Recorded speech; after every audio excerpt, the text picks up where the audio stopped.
Americans have every right to say, you European guys, after 80 years of us paying, can you just sort out your own security? Can you stop arguing? And by the way, we don't like your politics in Brussels. Europe faces many challenges, but the crisis this continent faces right now, the crisis I believe we all face together, is one of our own making. Although it's all right to say that in the US, to bring that speech to the heart of Germany days before its election is absolutely knowingly to interrupt the flow of European events. It's disruption with a capital D. The threat that I worry the most about vis-a-vis Europe is not Russia, it's not China, it's not any other external actor. And what I worry about is the threat from within, the retreat of Europe from some of its most fundamental values shared with the United States of America. I've been looking at the history of isolationism and America Firstism over the past century. And it's not new. It's not new. And it's been very much sort of telegraphed that we were expecting an America First White House. And this really was the biggest encapsulation of it for me as a European.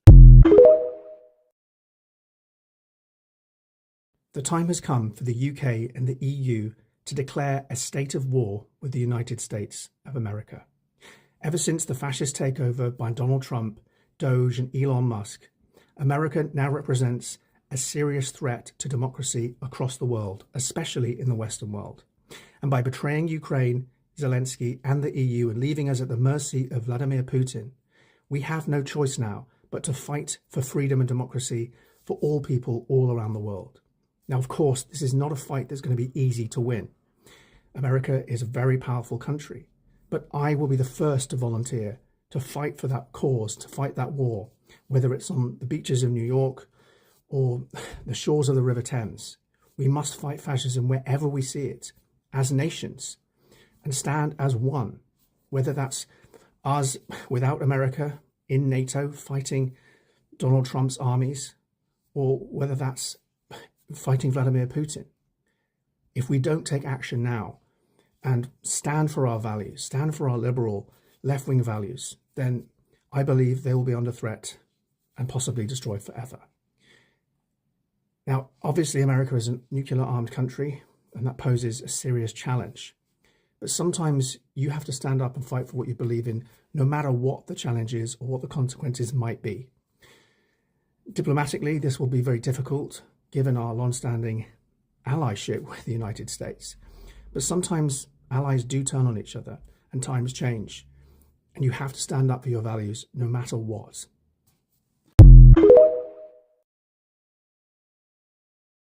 Think about this. Next time you're stuck in traffic, the U.S. Department of Transportation emailed us a letter from Secretary Duffy announcing their attempt to end the congestion pricing program in the state of New York. At 1:58 p.m., President Donald Trump tweeted, "Long live the king." I'm here to say New York hasn't labored under a king in over 250 years. And we sure as hell are not going to start now.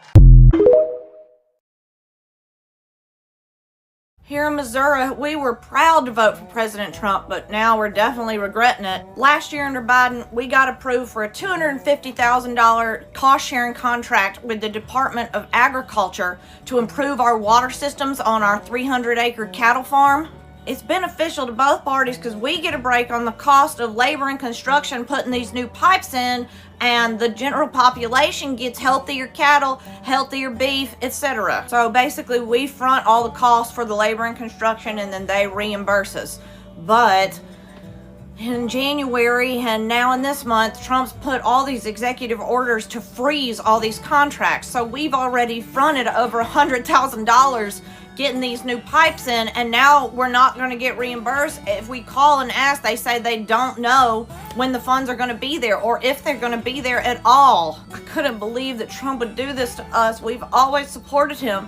But then my friend sent me an article on what he used to do as a real estate mogul in New York, and apparently he didn't pay companies all the time that he did business with. So I don't know if this is ever going to get solved. We can't afford it. I don't know what we're going to do. I'm a bit surprised no one mentions here that the United States have also withdrawn from the Human Rights Council of the United Nations. This makes the world, for all Europeans, a more dangerous place. I'm not surprised, of course. I mean, we're speaking in the end of a country whose governments have illegally abducted people, tortured them in secret prisons throughout the Middle East, killed children, bombed weddings from Iraq to Afghanistan, a country responsible, according to its own universities, for millions of victims in the Middle East.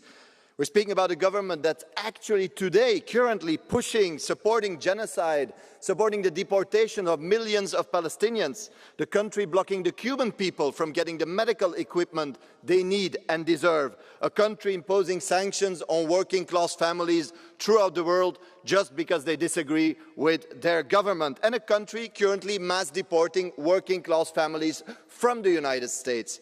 Now, the question is not, why are the US withdrawing from human rights conventions? The question is, why is Europe not reacting? Do we think this is a good thing? Are we afraid to stand up? Or is this the true face of this union, not fighting for global human rights, but for corporate interests and profits of Musk? Hello everybody, welcome back again to today's episode. If you are new in my channel, you are highly welcome. Guys, we are still on this politics. The fact is that I don't understand why they are withdrawing from human rights. You denying people of medical treatment. You have taken food away from many persons' mouth. You know, persons losing their jobs, losing their home, no hopes, deportation and all that. Is this what we expected from this man, Donald Trump? I mean, I don't really get it. We have to watch out because we don't know what is coming next for us, you know. So at this point, I'm so speechless that so many things every day is coming up. You denying human rights, I don't understand that. Come on, Donald Trump. This is not what we asked for. This is not what you promised us for. Yes, we voted for you. We never knew that you have another motive. So, guys, let me know what you think about this right there in comment section. Thank you for watching. I love you all as always.